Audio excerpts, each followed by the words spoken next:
ബന്ധപ്പെട്ട് ഇപ്പോൾ അയ്യപ്പ സംഗമം സംഘടിപ്പിച്ച ദേവസ്വം ബോർഡാണ്. തീർച്ചയായും സർക്കാർ നേരിട്ടല്ല, പക്ഷേ എന്നാലും സർക്കാരിൻ്റെ സജീവമായ പങ്കാളിത്തം അതിലുണ്ടായിരുന്നു. പക്ഷെ അതിൻ്റെ ഭാഗമായി അതൊരു പൂർണ്ണമായും സെക്യുലറായിട്ട് നടത്തുന്ന ഒരു കാര്യമാണ്.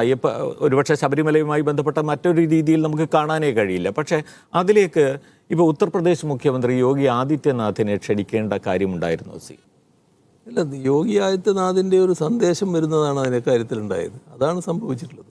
അതെ, അത് അദ്ദേഹത്തെ ക്ഷണിച്ചു, അദ്ദേഹം വന്നില്ല, സന്ദേശം അയച്ചു. അദ്ദേഹത്തെ ക്ഷണിച്ചതാണോ എന്ന് എനിക്കറിയില്ല. അങ്ങനെ മുഖ്യമന്ത്രിമാരെ ക്ഷണിച്ചിട്ടുണ്ടോ എന്നുള്ളത് എനിക്കറിയില്ല. അത് ദേവസ്വം ബോർഡിൻ്റെ ഭാഗത്ത് അങ്ങനെ ഉണ്ടായിട്ടുണ്ടോ എന്ന് എനിക്കറിയില്ല. പക്ഷെ അത് ദേവസ്വം മന്ത്രി തന്നെ വേദിയിൽ വായിച്ചു.